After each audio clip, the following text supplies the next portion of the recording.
I chose Turner's Falls. Uh, I actually live in Gill, but which is just across the Connecticut River. But I consider Turner's like my downtown because Gill doesn't have much. It's just mostly forested with some farmland on the Connecticut River.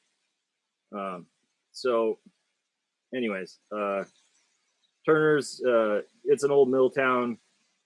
Consisted mostly some paper and some tool works industries that utilize the river for power.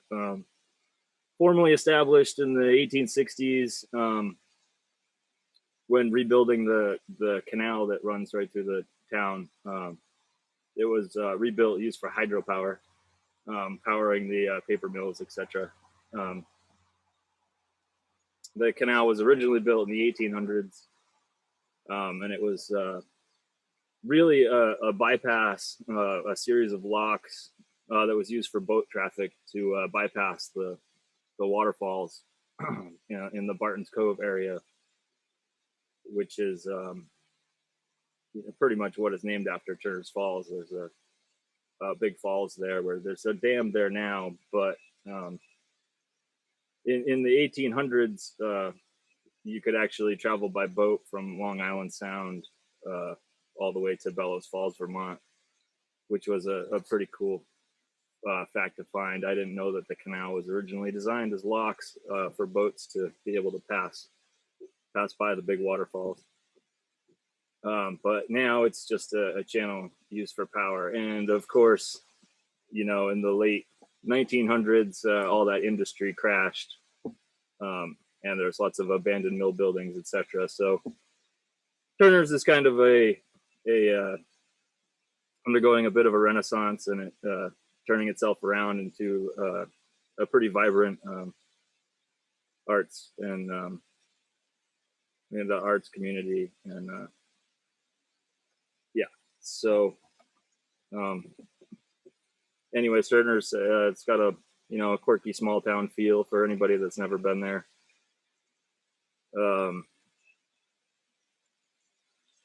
It's you could consider it maybe one or two blocks of like downtown Springfield, or like maybe one block of the Back Bay in Boston, or for Ian maybe like a quarter mile section of Mass Ave in Cambridge. But just get rid of all the people and traffic. Very similar to the rest of our towns like Amherst, Northampton, Greenfield, and Brattleboro. Just a little more laid back than Amherst and Northampton, and so a little uptight there. But I digress. Anyway, to trees.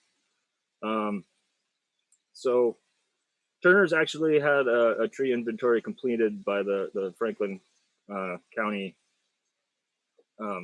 Council of Governments there, and I think it was part of some progression between Greenfield and Montague to really get up to date with their town trees, which are pretty highly valued by the community. Before up until recently, Turner's didn't really have any tree bylaws or anything like that. There's actually just been a committee formed in about 2019, part of the Parks and Recreation Committee, to oversee trees because of a 2018 Forest Service grant partnered with the town of Greenfield to plant like 1,000 new trees between the two areas. So that the 2015 survey focused on downtown Turner's, and that consisted of like 400 to 500 trees. And since that was 6 years ago, I actually didn't know about that inventory when I started the project. I found out about it like halfway into it.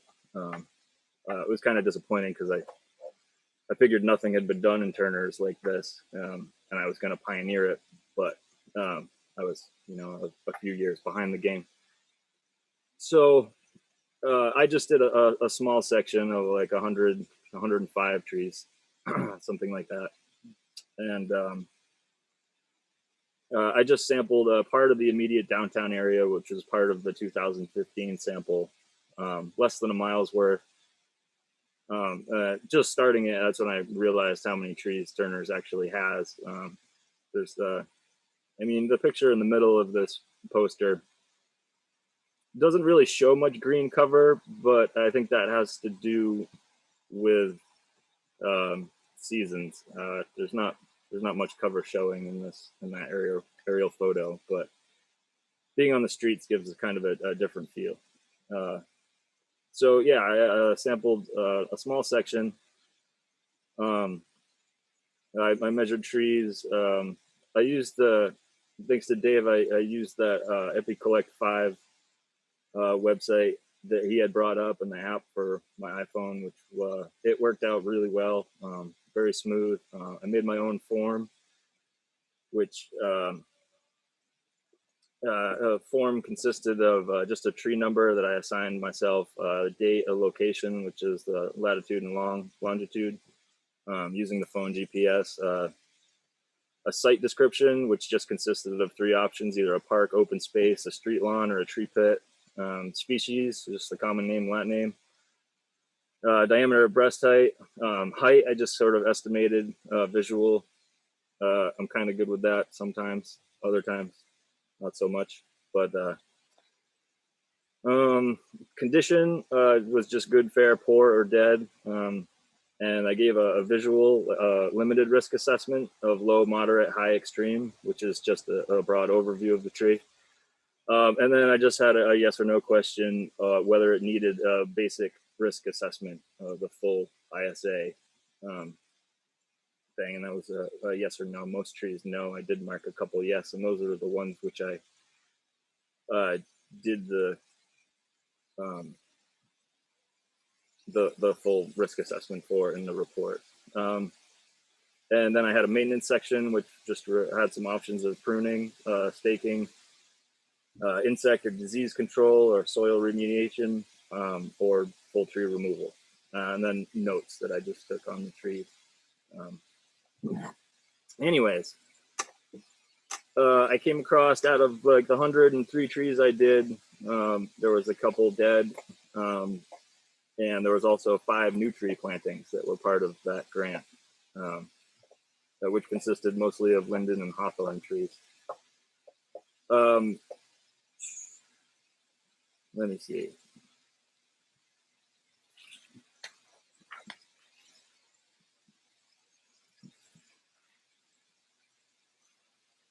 I guess I'll go through the poster a bit here. So the new tree plantings.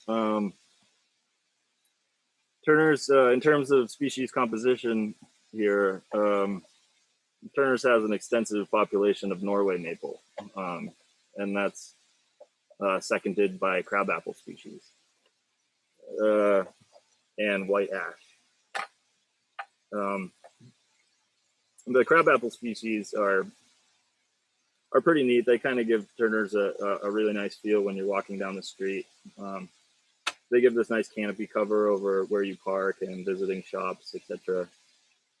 In terms of benefits, they're pretty much limited to sidewalk, etc. And the buildings there, you can see in the bottom left-hand picture, there's a long row of crabapple trees, which are beautiful in the spring when they're blossoming. I think this picture I took that. They're almost fully open.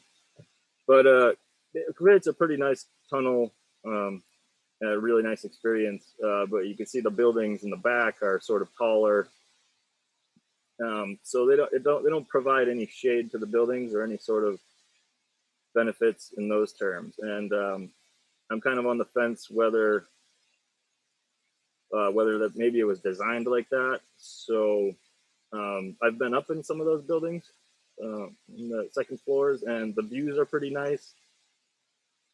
Even in the summer, the winter sun is great. This happens to be a south-facing side of the street. On the other side of that street is a long row of very large Norway maples, which are declining. But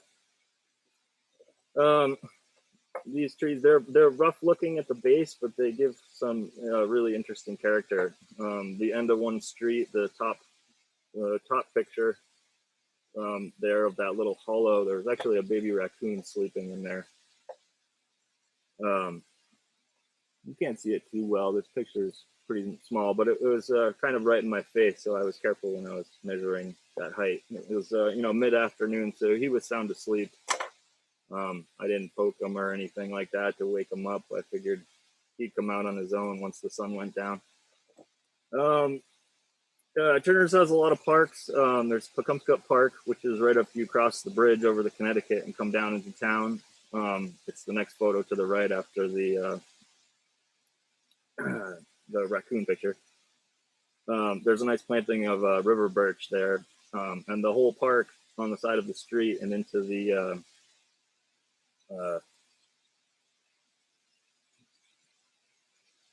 river. There's a park and I can't think of the name of the building right now. Anyways, the whole park and streets in this block are planted with native species, the river birch, lots of white birch, and native maple, sugar maple, and red maple. Can't see the pictures anyway. That's isn't that near a bank and the People's Pint? That plant. Greenfield. Okay. Hold on a second. It's starting to rain. I have to go inside.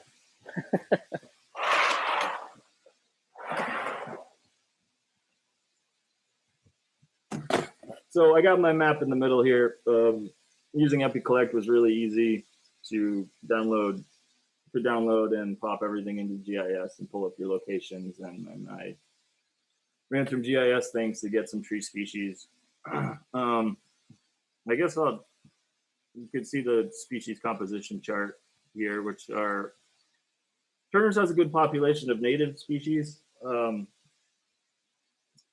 There is some issues with that, and in terms of condition as well, a large percentage are in good condition, but the poor and fair are really the Norway maples and the crabapple species.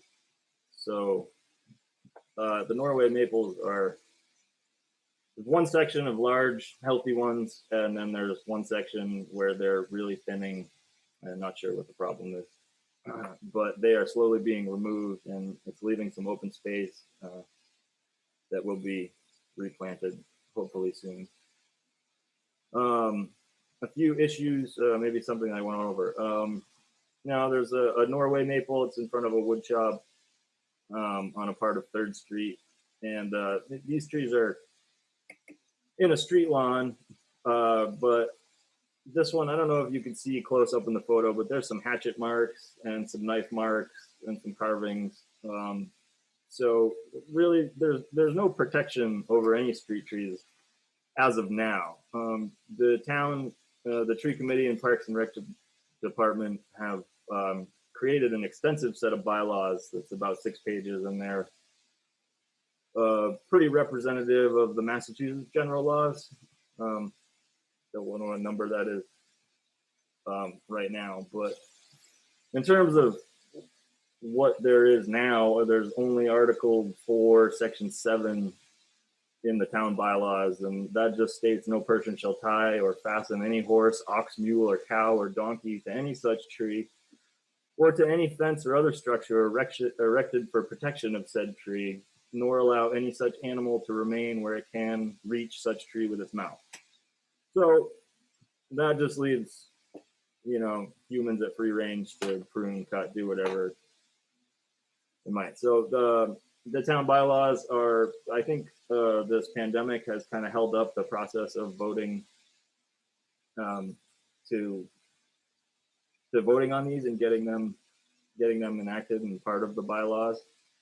But it was supposed to happen this month, and I think it's been postponed into May. So this is current as we speak. Town bylaws. Other than that, let me see. We have some empty space created in the section. If you follow that red arrow in front of a very long building there was a really long row of Norway maples that have been removed. And this building is also south facing, so it's leaving that building really exposed, and also the sidewalk is very bare, even though the street lawn there is relatively healthy. So that is slated to hopefully be replanted. Unfortunately, many got removed at the same time, so it leaves a very. I think it would have been better to maybe remove every other one at first and fill in, rather than leave a big bare spot and small newly planted trees. In terms of visual, let me see. So if we go back to the nice picture of the crab apples in the bottom left hand corner, these are relatively healthy and planted in the street lawn, which is well maintained. They're mulched. They tend not to get trampled there, even though they do encounter some traffic. But there's little, concrete sidewalks that hit the street, but people walk on the grass anyways. But that whole row is really, really, really healthy, even though these trees have been there for quite a while. On the other end of the street, there's a section of more crab apples that, I mean, years ago they were similar to those, but they're really declining, and these ones are actually planted in tree pits that are really get trampled because there's not a lot of sidewalk space. On the far right, the pits and the sidewalk that you can see, the one in the foreground there is actually missing iron grate. This tree has a large limb broken off that you can't see, and kind of a declining crown, lots of dead branches. I'm imagining most of these will not make it unless the soil issue gets fixed. 2 trees down from this one that doesn't have the grate that's trampled and compacted. It does have an iron grate, but the tree has grown to a diameter that it's actually being girdled by the iron grate at the base. So it's just sort of a neglect thing. This section of sidewalk is really not in bad shape, but the tree pits are in awful shape. The last kind of issue we come across is just the diversity, the population. The main street, which is Avenue A in Turners, I inventoried some, but the row that I did, they're on the main avenue. They're the green dot in the center of town. There's long stretches of white ash. And I don't know if anybody's familiar with the emerald ash borer, but there's been some real issues with that pest in New England for a couple of years, even the past 5 years, but it has really decimated native populations of wild ash and white ash, in forests. These trees are really healthy. I'm guessing they're about 50, 60 years old. My other best guess, I don't know for sure, is that there was the main street probably consisted of a lot of American elm, which at some point got destroyed by Dutch elm disease, and they were replanted with white ash as a good replacement. But it is kind of a monoculture of the strip there. So I was recommending monitoring these for the emerald ash borer and possibly applications of systemic pesticides in the tree planters there. They're in fairly large planters that are lifted off the sidewalk, and they're very well maintained and mulched. And some of them have watering irrigation lines in them. So I think the town is being proactive about them, and obviously know about emerald ash borer and the consequences of losing all these at the same time. Bottom right hand corner is one tree left on that strip that has been cut of the Norway maple, just showing the death in the crown there, losing its branches near the wires. Just really thin foliage that's coming out this time of year. There's also some epicormic shoots on that same tree. But with the new tree grant, there's and sticking with Turner's, they're kind of interested in more native trees in the landscape, and I was recommending other ones to replace these, such as more hawthorn,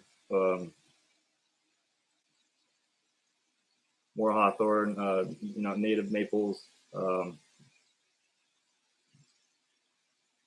Drawing a blank. Anyways, yeah, I guess that's all. I guess that's all I got. I'll keep it short.